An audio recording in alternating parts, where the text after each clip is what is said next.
स्वागत है आप सभी का हमारे चैनल पर। आज हम भारत के उस इंजीनियर के बारे में बात करेंगे जिन्होंने भारत में इंजीनियर के लिए करियर का रास्ता खोला। उनका नाम है मोक्षगुंडम विश्वेश्वरैया। जीवन के संघर्षों से पार पाकर एक साधारण से परिवार के उस लड़के की कहानी जिसने इंजीनियरिंग के क्षेत्र में इतिहास रचा, अपने काम का लोहा मनवाया और भारत का सर्वोच्च सम्मान भारत रत्न हासिल किया। आज इन्हीं के नाम पर इनके जन्मदिन पर इंजीनियर्स डे मनाया जाता है। 15 सितंबर 1861 को मैसूर के कोलार जिले में एक आयुर्वेदिक चिकित्सक के घर डॉक्टर मोक्षगुंडम विश्वेश्वरैया का जन्म हुआ। विश्वेश्वरैया के पिता श्रीनिवास शास्त्री चिकित्सक होने के साथ साथ संस्कृत के विद्वान थे। वो मांड्या जिले में बने कृष्णराज सागर बांध के निर्माण के मुख्य स्तंभ माने जाते हैं और उन्होंने हैदराबाद शहर को बाढ़ से बचाने का सिस्टम भी दिया। विश्वेश्वरैया जी 12 साल के थे जब उनके पिता का निधन हो गया था।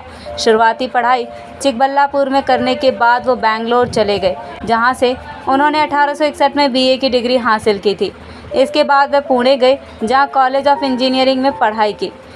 फिर उन्होंने बॉम्बे सरकार के लोक निर्माण विभाग में सहायक इंजीनियर के रूप में अपना करियर शुरू किया। उन्होंने ओडिशा, हैदराबाद और महाराष्ट्र में कई स्थानों पर परियोजनाओं का नेतृत्व किया। दक्षिण भारत के मैसूर को एक विकसित और समृद्धशाली क्षेत्र बनाने में भी उनकी अहम भूमिका रही।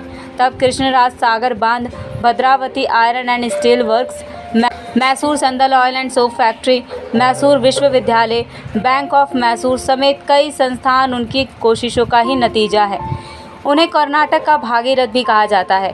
वो 32 साल के थे जब उन्होंने सिंधु नदी से सक्खर कस्बे को पानी भेजने का प्लान तैयार किया, जो सभी इंजीनियर्स को काफ़ी पसंद आया।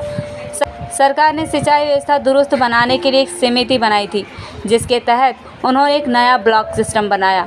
उन्होंने स्टील के दरवाजे बनाए जो बांध से पानी के बहाव को रोकने में मदद करते थे। उनके इस सिस्टम की तारीफ ब्रिटिश अफसरों ने भी की थी।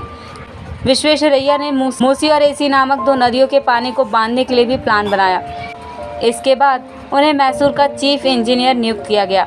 वो उद्योग को देश की जान मानते थे, इसलिए उन्होंने पहले से मौजूद उद्योगों से सिल्क, चंदन, मेटल, स्टील आदि को जापान व इटली के विशेषज्ञों की मदद से और अधिक विकसित किया।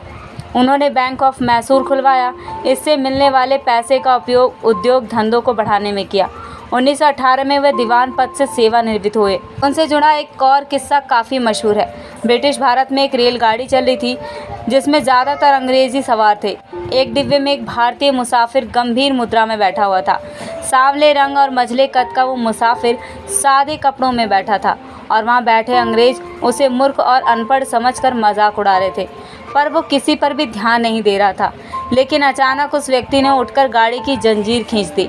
तेज़ रफ्तार दौड़ती ट्रेन कुछ ही पलों में रुक गई। सभी यात्री उस मुसाफिर को भला बुरा कहने लगे। थोड़ी देर बाद में गार्ड आया और सवाल किया कि जंजीर किसने खींची। उस मुसाफिर ने उत्तर दिया कि जंजीर मैंने खींची और मेरा अंदाज़ा है कि यहाँ से लगभग कुछ दूरी पर रेल की पटरी उखड़ी हुई है। गार्ड ने पूछा, आपको इस बात का पता कैसे चला?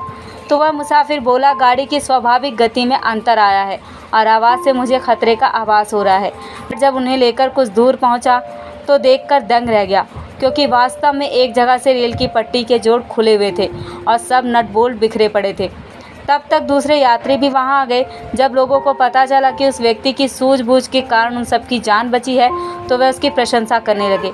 गार्ड ने फिर उनका नाम पूछा तो उस व्यक्ति ने बताया, मैं इंजीनियर हूँ और मेरा नाम डॉक्टर एम विश्वेश्वरैया है।